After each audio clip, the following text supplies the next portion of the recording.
I'm not sure where I fit. More often now, I wish that I did. I'd wave a flag. I'd declare myself me. I'd find my people. I'd be proud. I'd be free. I'd put glitter on my face. I'd stand up for others like me. I would write poems. I would sing songs. I would go on talk shows just to show I belong. Except I don't know.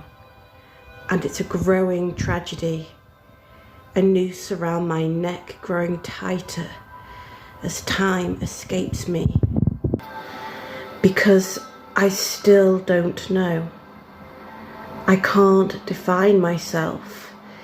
I don't fit into any group I know. And one doesn't make a group. Do I even exist anymore?